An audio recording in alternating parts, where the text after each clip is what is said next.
सांब सदाशिव सांब सदाशिव सांब सदाशिव जय शंकर।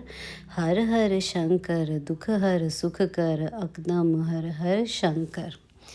श्री विष्णु और देवताओं से अपराजित दधीची का उनके लिए शाप और शुभ पर अनुग्रह।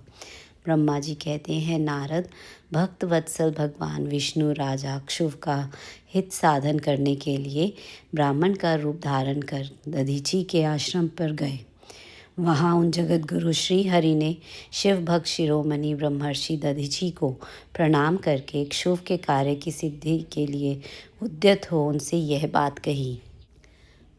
श्री विष्णु बोले, भगवान शिव की आराधना में तत्पर रहने वाले अविनाशी ब्रह्मर्षि दधीची, मैं तुमसे एक वर मांगता हूँ, उसे तुम मुझे दे दो। क्षुभ के कार्य की सिद्धि चाहने वाले देवाधिदेव श्री हरि के इस प्रकार याचना करने पर शैव शिरोमणि दधीची ने शीघ्र ही भगवान विष्णु से इस प्रकार कहा। दधीची बोले, ब्राह्मण, आप क्या चाहते हैं यह मुझे ज्ञात हो गया। आप क्षुभ का काम बनाने के लिए साक्षात भगवान श्री हरि ही ब्राह्मण का रूप धारण करके यहाँ आए हैं, इसमें संदेह नहीं है कि आप पूरे मायावी हैं। किंतु देवेश जनार्दन, मुझे भगवान रुद्र की कृपा से भूत भविष्य और वर्तमान तीनों कालों का ज्ञान सदा ही बना रहता है। सुव्रत, मैं आपको जानता हूँ, आप पापहारी श्रीहरि एवं विष्णु हैं। यह ब्राह्मण का वेश छोड़िए। दुष्ट बुद्धि वाले राजा क्षुभ ने आपकी आराधना की है, इसलिए आप पधारे हैं। भगवान हरे, आपकी भक्त वत्सलता को भी मैं जानता हूँ। यह छल छोड़िए, अपने रूप को ग्रहण कीजिए और भगवान शंकर के स्मरण में मन लगाइए। मैं भगवान शंकर की आराधना में लगा रहता हूँ। ऐसी दशा में यदि मुझसे किसी को भय हो तो आप उसे यत्नपूर्वक सत्य की शपथ के साथ कहिए। मेरा मन शिव के स्मरण में ही लगा रहता है, मैं कभी झूठ नहीं बोलता। इस संसार में किसी देवता या दैत्य से भी मुझे भय नहीं होता। श्री विष्णु बोले, उत्तम व्रत का पालन करने वाले दधीची, तुम्हारा भय सर्वथा नष्ट ही है, क्योंकि तुम शिव की आराधना में तत्पर रहते हो, इसलिए सर्वज्ञ हो। परंतु मेरे कहने से तुम एक बार अपने प्रतिद्वंदी राजा क्षुभ से जाकर कह दो कि राजेंद्र, मैं तुमसे डरता हूँ। भगवान विष्णु का यह वचन सुनकर भी शैव शिरोमणि महामुनि दधीची निर्भय ही रहे और हंसकर बोले। दधीची ने कहा, मैं देवाधिदेव पिनाक पानी शंभु के प्रसाद से कभी किसी से और किंचन मात्र भी नहीं डरता, सदा ही निर्भय रहता हूँ। इस पर श्री हरि ने मुनि को दबाने की चेष्टा की। देवताओं ने भी उनका साथ दिया, किंतु सबके सभी अस्त्र कुंठित हो गए। तदनंतर भगवान विष्णु ने अगणित गणों की सृष्टि की, परंतु महर्षि ने उनको भी भस्म कर दिया। तब भगवान ने अपनी अनंत विष्णु मूर्ति प्रकट की। यह सब देखकर च्यवन कुमार ने वहाँ जगदीश्वर भगवान विष्णु से कहा। दधीची बोले, महाबाहो, माया को त्याग दीजिए। विचार करने से यह प्रतिभास मात्र प्रतीत होती है। माधव, मैंने सहस्रों दुर्विज्ञेय वस्तुओं को जान लिया है। आप मुझ में अपने सहित संपूर्ण जगत को देखिए। निरालस्य होकर मुझ में ब्रह्मा एवं रुद्र का भी दर्शन कीजिए। मैं आपको दिव्य दृष्टि देता हूँ। ऐसा कहकर भगवान शिव के तेज से पूर्ण शरीर वाले च्यवन कुमार दधीची मुनि ने अपनी देह में समस्त ब्रह्मांड का दर्शन कराया। तब भगवान विष्णु ने उन पर पुनः कोप करना चाहा। इतने में ही मेरे साथ राजा क्षुभ वहाँ आ पहुँचे। मैंने निश्चेष्ट खड़े हुए भगवान पद्मनाभ को तथा देवताओं को क्रोध करने से रोका। मेरी बात सुनकर इन लोगों ने ब्राह्मण दधीची को परास्त नहीं किया। श्री हरि उनके पास गए और उन्होंने मुनि को प्रणाम किया। तदनंतर क्षुभ अत्यंत दीन हो उन मुनीश्वर दधीची के निकट गए और उन्हें प्रणाम करके प्रार्थना करने लगे। क्षुभ बोले, मुनि श्रेष्ठ, शिव भक्त शिरोमणि, मुझ पर प्रसन्न होइए। परमेश्वर, आप दुर्जनों की दृष्टि से दूर रहने वाले हैं, मुझ पर कृपा कीजिए। ब्रह्मा जी कहते हैं, नारद, राजा क्षुभ की यह बात सुनकर तपस्या की निधि ब्राह्मण दधीची ने उन पर अनुग्रह किया। तत्पश्चात श्री विष्णु आदि को देखकर वे मुनि क्रोध से व्याकुल हो गए और मन ही मन शिव का स्मरण करके विष्णु तथा देवताओं को शाप देने लगे। दधीची ने कहा, देवराज इंद्र सहित देवताओं और मुनीश्वरों, तुम लोग रुद्र की क्रोधाग्नि से श्री विष्णु तथा अपने गणों सहित पराजित और ध्वस्त हो जाओ। देवताओं को इस तरह शाप दे शुभ की ओर देखकर देवताओं और राजाओं के पूजनीय द्विजश्रेष्ठ दधीची ने कहा, राजेंद्र, ब्राह्मण ही बली और प्रभावशाली होते हैं। ऐसा स्पष्ट रूप से कहकर ब्राह्मण दधीची अपने आश्रम में प्रविष्ट हो गए। फिर दधीची को नमस्कार मात्र करके क्षुभ अपने घर चले गए।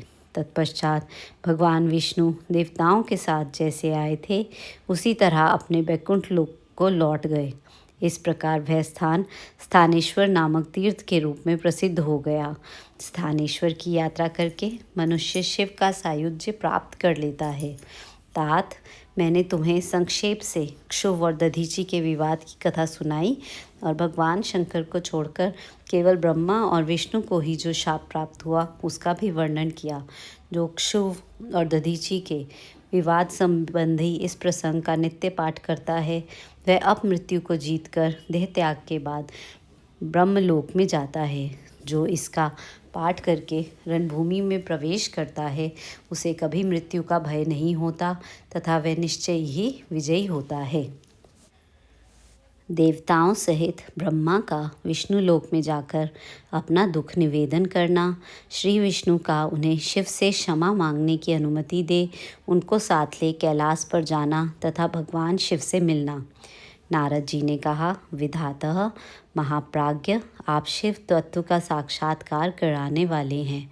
आपने यह बड़ी अद्भुत एवं रमणीय शिव लीला सुनाई है। तात, वीरभद्र जब दक्ष के यज्ञ का विनाश करके कैलाश पर्वत पर चले गए तब क्या हुआ यह हमें बताइए।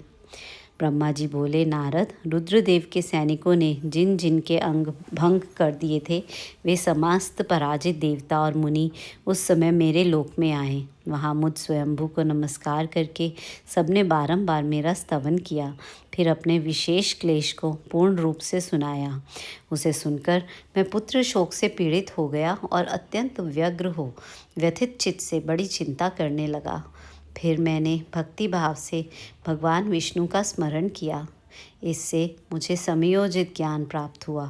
तदनंतर देवताओं और मुनियों के साथ मैं विष्णु लोक में गया और वहाँ भगवान विष्णु को नमस्कार एवं नाना प्रकार के स्तोत्रों द्वारा उनकी स्तुति करके उनसे अपना दुख निवेदन किया। मैंने कहा, देव, जिस तरह भी यज्ञ पूर्ण हो, यजमान जीवित हो और समस्त देवता तथा मुनि सुखी हो जाएं, वैसा उपाय कीजिए। देव रमानाथ, देव सुखदायक विष्णु, हम देवता और मुनि निश्चय ही आपकी शरण में आए हैं। मुझ ब्रह्मा की यह बात सुनकर भगवान लक्ष्मीपति विष्णु, जिनका मन सदा शिव में लगा रहता है और जिनके हृदय में कभी दीनता नहीं आती, शिव का स्मरण करके इस प्रकार बोले। श्री विष्णु ने कहा, देवताओं, परम समर्थ तेजस्वी पुरुष से कोई अपराध बन जाए तो भी उसके बदले में अपराध करने वाले मनुष्यों के लिए वह अपराध मंगलकारी नहीं हो सकता। विधातः समस्त देवता परमेश्वर शिव के अपराधी हैं, क्योंकि इन्होंने भगवान शंभु को यज्ञ का भाग नहीं दिया। अब तुम सब लोग शुद्ध हृदय से शीघ्र ही प्रसन्न होने वाले उन भगवान शिव के पैर पकड़कर उन्हें प्रसन्न करो, उनसे क्षमा मांगो। जिन भगवान के कुपित होने पर यह सारा जगत नष्ट हो जाता है तथा जिनके शासन से लोकपालों सहित यज्ञ का जीवन शीघ्र ही समाप्त हो जाता है, वे भगवान महादेव इस समय अपनी प्राण वल्लभा सती से बिछुड़ गए हैं तथा अत्यंत दुरात्मा दक्ष ने अपने दुर्वचन रूपी बाणों से उनके हृदय को पहले से ही घायल कर दिया है। अतः तुम लोग शीघ्र ही जाकर उनसे अपने अपराधों के लिए क्षमा मांगो। विधे, उन्हें शांत करने का केवल यही सबसे बड़ा उपाय है। मैं समझता हूँ ऐसा करने से भगवान शंकर को संतोष होगा। यह मैंने सच्ची बात कही है। ब्राह्मण, मैं भी तुम सब लोगों के साथ शिवजी के निवास स्थान पर चलूँगा और उनसे क्षमा मांगूंगा। देवता आदि सहित मुझ ब्रह्मा को इस प्रकार आदेश देकर श्री हरि ने देवगणों के साथ कैलाश पर्वत पर जाने का विचार किया। तदनंतर देवता, मुनि और प्रजापति आदि जिनके स्वरूप ही हैं, वे श्रीहरि उन सबको साथ ले अपने बैकुंठ धाम से भगवान शिव के शुभ निवास गिरिश्रेष्ठ कैलाश को गए। कैलाश भगवान शिव को सदा ही अत्यंत प्रिय है। मनुष्यों से भिन्न किन्नर, अप्सराएं और योग सिद्ध महात्मा पुरुष उसका भली भांति सेवन करते हैं तथा वह पर्वत बहुत ही ऊंचा है। उसके निकट रुद्रदेव के मित्र कुबेर की अलका नामक महादिव्य एवं रमणीय पुरी है, जिसे सब देवताओं ने देखा है। उस पुरी के पास ही सौगंधिक वन भी देवताओं की दृष्टि में आया, जो सब प्रकार के वृक्षों से हरा भरा एवं दिव्य था। उसके भीतर सर्वत्र सुगंध फैलाने वाले सौगंधिक नामक कमल खिले हुए थे। उसके बाहरी भाग में नंदा और अलकनंदा, ये दो अत्यंत पावन दिव्य सरिताएं बहती हैं, जो दर्शन मात्र से प्राणियों के पाप हर लेती हैं।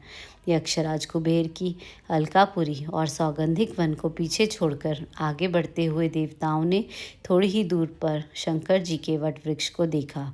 उसने चारों ओर अपनी अविचल छाया फैला रखी थी। वह वृक्ष 100 योजन ऊंचा था और उसकी शाखाएं 75 योजन तक फैली हुई थी। उस पर कोई घोंसला नहीं था और ग्रीष्म का ताप तो उससे सदा दूर ही रहता था। बड़े पुण्यात्मा पुरुषों को ही उसका दर्शन हो सकता है। वह परम रमणीय और अत्यंत पावन है। वह दिव्य वृक्ष भगवान शंभु का योग स्थल है, योगियों के द्वारा सेव्य और परम उत्तम है। मुमुक्षुओं के आश्रयभूत उस महान योगमय वट वृक्ष के नीचे विष्णु आदि सब देवताओं ने भगवान शंकर को विराजमान देखा। मेरे पुत्र महासिद्ध सनकादि, जो सदा शिव भक्ति में तत्पर रहने वाले और शांत हैं, बड़ी प्रसन्नता के साथ उनकी सेवा में बैठे थे। भगवान शिव का श्री विग्रह परम शांत दिखाई देता था। उनके सखा कुबेर, जो गुहकों और राक्षसों के स्वामी हैं, अपने सेवक गणों तथा कुटुंबी जनों के साथ सदा विशेष रूप से उनकी सेवा किया करते हैं। वे परमेश्वर शिव उस समय तपस्वी जनों को परम प्रिय लगने वाला सुंदर रूप धारण किए बैठे थे। भस्म आदि से उनके अंगों की बड़ी शोभा हो रही थी। भगवान शिव अपने वत्सल स्वभाव के कारण सारे संसार के सुहृद हैं। नारद, उस दिन वे एक कुशासन पर बैठे थे और सब संतों के सुनते हुए तुम्हारे प्रश्न करने पर तुम्हें उत्तम ज्ञान का उपदेश दे रहे थे। वे बायां चरण अपनी दाईं जांघ पर और बायां हाथ बाएं घुटने पर रख कलाई में रुद्राक्ष की माला डाले सुंदर तर्क मुद्रा से विराजमान थे। इस रूप में भगवान शिव का दर्शन करके उस समय विष्णु आदि सब देवताओं ने हाथ जोड़ मस्तक झुकाकर तुरंत उनके चरणों में प्रणाम किया। मेरे साथ भगवान विष्णु को आया देख सत्पुरुषों के आश्रयदाता भगवान रुद्र उठ खड़े हुए और उन्होंने सिर झुकाकर उन्हें भी प्रणाम किया। फिर विष्णु आदि सब देवताओं ने जब भगवान शिव को प्रणाम कर लिया, तब उन्होंने मुझे नमस्कार किया। ठीक उसी तरह जैसे लोगों को उत्तम गति प्रदान करने वाले भगवान विष्णु प्रजापति कश्यप को प्रणाम करते हैं। तत्पश्चात देवताओं, सिद्धों, गणाधीशों, महर्षियों से नमस्कृत तथा स्वयं भी श्री विष्णु को एवं मुझको नमस्कार करने वाले भगवान शिव से श्री हरि ने आदरपूर्वक वार्तालाप आरंभ किया।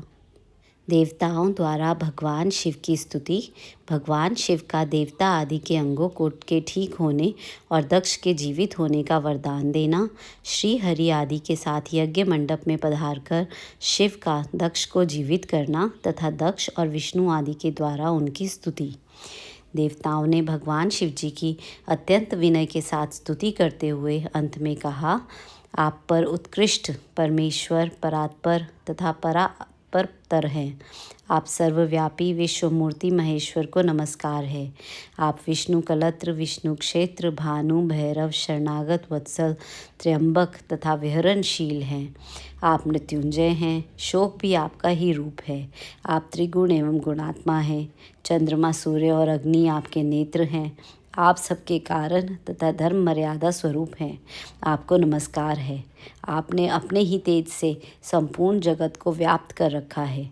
आप निर्विकार, प्रकाशपूर्ण, चिदानंद स्वरूप परम ब्रह्म परमात्मा हैं।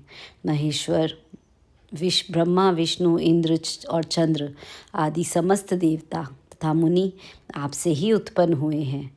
चूँकि आप अपने शरीर को 8 भागों में विभक्त करके समस्त संसार का पोषण करते हैं, इसलिए अष्टमूर्ति कहलाते हैं। आप ही सबके आदि कारण करुणामय ईश्वर हैं। आपके भय से यह वायु चलती है, आपके भय से अग्नि जलाने का काम करती है, आपके भय से सूर्य तपता है और आपके ही भय से मृत्यु सब और दौड़ती फिरती है। दया सिंधु महेशान परमेश्वर प्रसन्न होइए। हम नष्ट और अचेत हो रहे हैं, अतः सदा ही हमारी रक्षा कीजिए। नाथ करुणानिधे शंभो, आपने अब तक नाना प्रकार की आपत्तियों से जिस तरह हमें सदा सुरक्षित रखा है, उसी तरह आज भी आप हमारी रक्षा कीजिए। नाथ दुर्गेश, आप शीघ्र कृपा करके इस अपूर्ण यज्ञ का और प्रजापति दक्ष का भी उद्धार कीजिए। भग को अपनी आंखें मिल जाएं, यजमान दक्ष जीवित हो जाएं, पूषा के दांत जम जाएं और भृगु की दाढ़ी मूंछ पहले जैसी हो जाए। शंकर आयुधों और पत्थरों की वर्षा से जिनके अंग भंग हो गए हैं, उन देवता आदि पर आप सर्वथा अनुग्रह करें, जिससे उन्हें पूर्णतः आरोग्य लाभ हो। नाथ, यज्ञ कर्म पूर्ण होने पर जो कुछ शेष रहे, वह सब आपका पूरा पूरा भाग हो, उसमें और कोई हस्तक्षेप ना करे। रुद्रदेव, आपके भाग से ही यज्ञ पूर्ण हो, अन्यथा नहीं। ऐसा कहकर मुझ ब्रह्मा के साथ सभी देवता अपराध क्षमा करने के लिए उद्यत हो हाथ जोड़ भूमि पर दंड के समान पड़ गए। ब्रह्मा जी कहते हैं, नारद, मुझ ब्रह्मा, लोकपाल, प्रजापति तथा मुनियों सहित श्रीपति विष्णु के अनुनय विनय करने पर परमेश्वर शिव प्रसन्न हो गए। देवताओं को आश्वासन दे हंसकर उन पर परम अनुग्रह करते हुए करुणा निधान परमेश्वर शिव ने कहा, श्री महादेव जी बोले, सुरश्रेष्ठ ब्रह्मा और विष्णुदेव, आप दोनों सावधान होकर मेरी बात सुने। मैं सच्ची बात कहता हूँ। तात, आप दोनों की सभी बातों को मैंने सदा माना है। दक्ष के यज्ञ का यह विध्वंस मैंने नहीं किया है। दक्ष स्वयं ही दूसरों से द्वेष करते हैं। दूसरों के प्रति जैसा बर्ताव किया जाएगा, वह अपने लिए ही फलित होगा। अतः ऐसा कर्म कभी नहीं करना चाहिए जो दूसरों को कष्ट देने वाला हो। दक्ष का मस्तक जल गया है, इसलिए इनके सिर के स्थान में बकरे का सिर जोड़ दिया जाए। भग देवता मित्र की आंख से अपने यज्ञ भाग को देखें।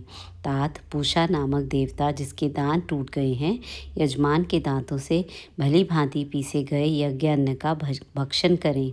यह मैंने सच्ची बात बताई है। मेरा विरोध करने वाले भृगु की दाढ़ी के स्थान में बकरे की दाढ़ी लगा दी जाए। शेष सभी देवताओं के जिन्होंने मुझे यज्ञ भाग के रूप में यज्ञ की अवशिष्ट वस्तुएं दी हैं, सारे अंग पहले की भांति ठीक हो जाएं। अध्वर्यु आदि याज्ञिकों में से जिनकी भुजाएं टूट गई हैं, वे अश्विनी कुमारों की भुजाओं से, और जिनके हाथ नष्ट हो गए हैं, वे पूषा के हाथों से अपना काम चलाएं। यह मैंने आप लोगों के प्रेमवश कहा है। ब्रह्मा जी कहते हैं, नारद, ऐसा कहकर वेद का अनुसरण करने वाले सुर सम्राट चराचरपति दयालु परमेश्वर महादेव जी चुप हो गए। भगवान शंकर का वह भाषण सुनकर श्री विष्णु और ब्रह्मा सहित संपूर्ण देवता संतुष्ट हो उन्हें तत्काल साधुवाद देने लगे। तदनंतर भगवान शंभु को आमंत्रित करके मुझ ब्रह्मा और देवर्षियों के साथ श्री विष्णु अत्यंत हर्षपूर्वक पुनः दक्ष की यज्ञशाला की ओर चले। इस प्रकार उनकी प्रार्थना से भगवान शंभु विष्णु आदि देवताओं के साथ कनखल में स्थित प्रजापति दक्ष की यज्ञशाला में पधारे। उस समय रुद्रदेव ने वहाँ यज्ञ का और विशेषतः देवताओं तथा ऋषियों का जो वीरभद्र के द्वारा विध्वंस किया गया था, उसे देखा। स्वाहा, स्वधा, पूषा, तुष्टि, धृति, सरस्वती, अन्य समस्त ऋषि, पितर, अग्नि तथा अन्य बहुत से यक्ष, गंधर्व और राक्षस वहाँ पड़े थे। उनमें से कुछ लोगों के अंग तोड़ डाले गए थे, कुछ लोगों के बाल नोच लिए गए थे और कितने ही उस समरांगन में अपने प्राणों से हाथ धो बैठे थे। उस यज्ञ की ऐसी दुर्वस्था देखकर भगवान शंकर ने अपने गणनायक महापराक्रमी वीरभद्र को बुलाकर हंसते हुए कहा, महाबाहु वीरभद्र, यह तुमने कैसा काम किया? तात तुमने थोड़ी देर में ही देवता तथा ऋषि आदि को बड़ा भारी दंड दे दिया। वत्स, जिसने ऐसा द्रोहपूर्ण कार्य किया, इस विलक्षण यज्ञ का आयोजन किया और जिसे ऐसा फल मिला, उस दक्ष को तुम शीघ्र यहाँ ले आओ। भगवान शंकर के ऐसा कहने पर वीरभद्र ने बड़ी उतावली के साथ दक्ष का धड़ लाकर उनके सामने डाल दिया। दक्ष के उस शव को सिर से रहित देखकर लोक कल्याणकारी भगवान शंकर ने आगे खड़े हुए वीरभद्र से हंसकर पूछा, दक्ष का सिर कहाँ है? तब प्रभावशाली वीरभद्र ने कहा, प्रभु शंकर, मैंने तो उसी समय दक्ष के सिर को आग में होम कर दिया था। वीरभद्र की यह बात सुनकर भगवान शंकर ने देवताओं को प्रसन्नतापूर्वक वैसी ही आज्ञा दी जो पहले दे रखी थी। भगवान भव ने उस समय जो कुछ कहा उसकी मेरे द्वारा पूर्ति कराकर श्री हरि आदि सब देवताओं ने भृगु आदि को सबको शीघ्र ही ठीक कर दिया। तदनंतर शंभु के आदेश से प्रजापति के धड़ के साथ यज्ञ पशु बकरे का सर जोड़ दिया गया। उस सिर के जोड़ जाते ही शंभु की शुभ दृष्टि पड़ने से प्रजापति के शरीर में प्राण आ गए और वे तत्काल सोकर जगे हुए पुरुष की भांति उठकर खड़े हो गए। उठते ही उन्होंने अपने सामने करुणानिधि भगवान शंकर को देखा। देखते ही दक्ष के हृदय में प्रेम उमड़ आया। उस प्रेम ने उनके अंतःकरण को निर्मल एवं प्रसन्न कर दिया। पहले महादेव जी से द्वेष करने के कारण उनका अंतःकरण मलिन हो गया था, परंतु उस समय शिव के दर्शन से वे तत्काल शरद ऋतु के चंद्रमा की भांति निर्मल हो गए। उनके मन में भगवान शिव की स्तुति करने का विचार उत्पन्न हुआ, परंतु वे अनुराग आधिक्य के कारण तथा अपनी मरी हुई पुत्री का स्मरण करके व्याकुल हो जाने के कारण तत्काल उनका स्तवन न कर सके। थोड़ी देर बाद मन स्थिर होने पर दक्ष ने लज्जित हो लोक शंकर शिव शंकर को प्रणाम किया और उनकी स्तुति आरंभ की। उन्होंने भगवान शंकर की महिमा गाते हुए बारंबार उन्हें प्रणाम किया। फिर अंत में कहा, परमेश्वर, आपने ब्रह्म होकर सबसे पहले आत्म तत्व का ज्ञान प्राप्त करने के लिए अपने मुख से विद्या, तप और व्रत धारण करने वाले ब्राह्मणों को उत्पन्न किया था। जैसे ग्वाला लाठी लेकर गौओं की रक्षा करता है, उसी प्रकार मर्यादा का पालन करने वाले आप परमेश्वर दंड धारण किए उन साधु ब्राह्मणों की सभी विपत्तियों से रक्षा करते हैं।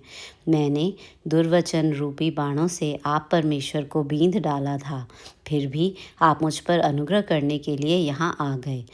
अब मेरी ही तरह अत्यंत दैन्यपूर्ण आशा वाले इन देवताओं पर भी कृपा कीजिए। भक्तवत्सल, दीनबंधो, शंभो, मुझ में आपको प्रसन्न करने के लिए कोई गुण नहीं है। आप षड्विध ऐश्वर्य से संपन्न परात्पर परमात्मा हैं, अतः अपने ही बहुमूल्य उदारतापूर्ण बर्ताव से मुझ पर संतुष्ट हों। ब्रह्मा जी कहते हैं, नारद, इस प्रकार लोक कल्याणकारी महाप्रभु महेश्वर शंकर की स्तुति करके विनीत चित्त प्रजापति दक्ष चुप हो गए। तदनंतर श्री विष्णु ने हाथ जोड़ भगवान वृषभ ध्वज को प्रणाम करके प्रसन्नतापूर्वक हृदय और वाष्प गदगद वाणी द्वारा उनकी स्तुति प्रारंभ की। तदनंतर मैंने कहा, देव देव महादेव करुणा सागर प्रभो, आप सर्व स्वतंत्र परमात्मा हैं, अद्वितीय एवं अविनाशी परमेश्वर हैं। देव ईश्वर, आपने मेरे पुत्र पर अनुग्रह किया है।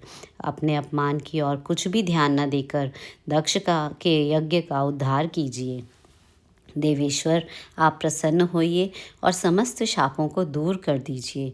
आप सज्ञान हैं, अतः आप ही मुझे कर्तव्य की ओर प्रेरित करने वाले हैं और आप ही अकर्तव्य से रोकने वाले हैं। महामुने, इस प्रकार परम महेश्वर की स्तुति करके मैं दोनों हाथ जोड़ मस्तक झुकाकर खड़ा हो गया। तब सुंदर विचार रखने वाले इंद्र आदि देवता और लोकपाल शंकर देव की स्तुति करने लगे। उस समय भगवान शिव का मुखारविंद प्रसन्नता से खिल उठा था। इसके बाद प्रसन्नचित हुए समस्त देवताओं, दूसरे दूसरे सिद्धों, ऋषियों और प्रजापतियों ने भी शंकर जी का सहर्ष स्तवन किया। इसके अतिरिक्त उपदेवों, नागों, सदस्यों तथा ब्राह्मणों ने पृथक पृथक प्रणाम पूर्वक बड़े भक्ति भाव से उनकी स्तुति की। भगवान शिव का दक्ष को अपनी भक्त वत्सलता, ज्ञानी भक्त की श्रेष्ठता तथा तीनों देवताओं की एकता बताना, दक्ष का अपने यज्ञ को पूर्ण करना, सब देवता आदि का अपने अपने स्थान को जाना, सती खंड का उपसंहार और महात्म्य। ब्रह्मा जी कहते हैं, नारद, इस प्रकार श्री विष्णु के, मेरे, देवताओं और ऋषियों के तथा अन्य लोगों की स्तुति करने पर महादेव जी बड़े प्रसन्न हुए। फिर उन शंभु ने समस्त ऋषियों, देवता आदि को कृपा दृष्टि से देखकर तथा मुझ ब्रह्मा और विष्णु का समाधान करके दक्ष से इस प्रकार कहा। महादेव जी बोले, प्रजापति दक्ष, मैं जो कुछ कहता हूँ सुनो। मैं तुम पर प्रसन्न हूँ। यद्यपि मैं सबका ईश्वर और स्वतंत्र हूँ, तो भी सदा ही अपने भक्तों के अधीन रहता हूँ। 4 प्रकार के पुण्यात्मा पुरुष मेरा भजन करते हैं। दक्ष प्रजापति, उन चारों भक्तों में पूर्व की अपेक्षा उत्तर श्रेष्ठ है। उनमें पहला आर्त, दूसरा जिज्ञासु, तीसरा अर्थार्थी और चौथा ज्ञानी है। पहले के 3 तो सामान्य श्रेणी के भक्त हैं, किंतु चौथे का अपना विशेष महत्व है। उन सब भक्तों में चौथा ज्ञानी ही मुझे अधिक प्रिय है। वह मेरा रूप माना गया है। उससे बढ़कर दूसरा कोई मुझे प्रिय नहीं है, यह मैं सत्य सत्य कहता हूँ। मैं आत्मज्ञ हूँ। वेद वेदांत के पारगामी विद्वान ज्ञान के द्वारा मुझे जान सकते हैं। जिनकी बुद्धि मंद है, वे ही ज्ञान के बिना मुझे पाने का प्रयत्न करते हैं। कर्म के अधीन हुए मूढ़ मानव मुझे वेद, यज्ञ, ज्ञान और तपस्या द्वारा भी कभी नहीं पा सकते। अतः दक्ष, आज से तुम बुद्धि के द्वारा मुझ परमेश्वर को जानकर ज्ञान का आश्रय ले समाहित चित होकर कर्म करो। प्रजापते, तुम उत्तम बुद्धि के द्वारा मेरी दूसरी बात भी सुनो। मैं अपने सगुण स्वरूप के विषय में भी इस गोपनीय रहस्य को धर्म की दृष्टि से तुम्हारे सामने प्रकट करता हूँ। जगत का परम कारण रूप मैं ही ब्रह्मा और विष्णु हूँ। मैं सबका आत्मा, ईश्वर और साक्षी हूँ। स्वयं प्रकाश तथा निर्विशेष हूँ। मुने, अपनी त्रिगुणात्मी का माया को स्वीकार करके मैं ही जगत का सृष्टि, पालन और संहार करता हुआ उन क्रियाओं के अनुरूप ब्रह्मा, विष्णु और रुद्र नाम धारण करता हूँ। उस अद्वितीय, भेद रहित, केवल विशुद्ध मुझ पर ब्रह्म परमात्मा में ही अज्ञानी पुरुष ब्रह्म, ईश्वर तथा अन्य समस्त जीवों को भिन्न रूप से देखता है। जैसे मनुष्य अपने सिर और हाथ आदि अंगों में ये मुझसे भिन्न है, ऐसी परकीय बुद्धि कभी नहीं करता, उसी तरह मेरा भक्त प्राणी मात्र में मुझसे भिन्नता नहीं देखता। दक्ष, मैं ब्रह्मा और विष्णु तीनों स्वरूपतः एक ही हैं तथा हम ही संपूर्ण जीव रूप हैं। ऐसा समझकर जो हम तीनों देवताओं में भेद नहीं देखता, वही शांति प्राप्त करता है। जो नाराधम हम तीनों देवताओं में भेद बुद्धि रखता है, वह निश्चय ही जब तक चंद्रमा और तारे रहते हैं तब तक नरक में वास करता है। दक्ष, यदि कोई विष्णु भक्त होकर मेरी निंदा करेगा और मेरा भक्त होकर विष्णु की निंदा करेगा, तो तुम्हें दिए हुए पूर्वोक्त सारे शाप उन्हीं दोनों को प्राप्त होंगे और निश्चय ही उन्हें तत्व ज्ञान की प्राप्ति नहीं हो सकती। ब्रह्मा जी कहते हैं, मुने, भगवान महेश्वर के इस सुखदायक वचन को सुनकर सब देवता, मुनि आदि को उस अवसर पर बड़ा हर्ष हुआ। कुटुंब सहित दक्ष बड़ी प्रसन्नता के साथ शिव भक्ति में तत्पर हो गया। वे देवता आदि भी शिव को ही सर्वेश्वर जानकर भगवान शिव के भजन में लग गए। जिसने जिस प्रकार परमात्मा शंभु की स्तुति की थी, उसे उसी प्रकार संतुष्ट चित हुए शंभु ने वर दिया। मुने, तदनंतर भगवान शिव की आज्ञा पाकर प्रसन्नचित हुए शिव भक्त दक्ष ने शिव के ही अनुग्रह से अपना यज्ञ पूरा किया। उन्होंने देवताओं को तो यज्ञ भाग दिए ही, शिव को भी पूर्ण भाग दिया। साथ ही ब्राह्मणों को दान दिया। इस तरह उन्हें शंभु का अनुग्रह प्राप्त हुआ। इस प्रकार महादेव जी के उस महान कर्म का विधि पूर्वक वर्णन किया गया। प्रजापति ने ऋत्विजों के सहयोग से उस यज्ञ कर्म को विधिवत समाप्त किया। मुनीश्वर, इस प्रकार पर ब्रह्म स्वरूप शंकर के प्रसाद से वह दक्ष का यज्ञ पूरा हुआ। तदनंतर सब देवता और ऋषि संतुष्ट हो भगवान शिव के यश का वर्णन करते हुए अपने अपने स्थान को चले गए। दूसरे लोग भी उस समय वहाँ से सुखपूर्वक विदा हो गए। मैं और श्री विष्णु भी अत्यंत प्रसन्न हो भगवान शिव के सर्वमंगलदायक सुयश का निरंतर गान करते हुए अपने अपने स्थान को आनंद चले आए। सत्पुरुषों के आश्रयभूत महादेव जी भी दक्ष से सम्मानित हो प्रीति और प्रसन्नता के साथ गणों सहित अपने निवास स्थान कैलाश पर्वत को चले गए। अपने पर्वत पर आकर शंभु ने अपनी प्रिया सती का स्मरण किया और प्रधान प्रधान गणों से उनकी कथा कही। इस प्रकार दक्ष कन्या सती यज्ञ में अपने शरीर को त्याग कर फिर हिमालय की पत्नी मेना के गर्भ से उत्पन्न हुई, यह बात प्रसिद्ध है।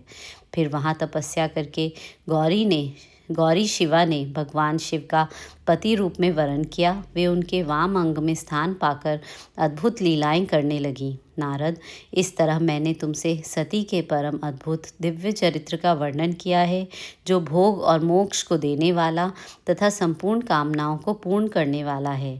यह उपाख्यान पाप को दूर करने वाला, पवित्र एवं परम पावन है। स्वर्ग, यश तथा आयु को देने वाला तथा पुत्र पौत्र रूप फल प्रदान करने वाला है। तात, जो भक्तिमान पुरुष भक्ति भाव से लोगों को यह कथा सुनाता है, वह इस लोक में संपूर्ण कर्मों का फल पाकर परलोक में परम गति को प्राप्त कर लेता है। रुद्र संहिता का सती खंड संपूर्ण। सांब सदा शिव, सांब सदा शिव, सांब सदा शिव। जय शंकर। हर हर शंकर, दुख हर सुख कर, अघतम हर हर शंकर।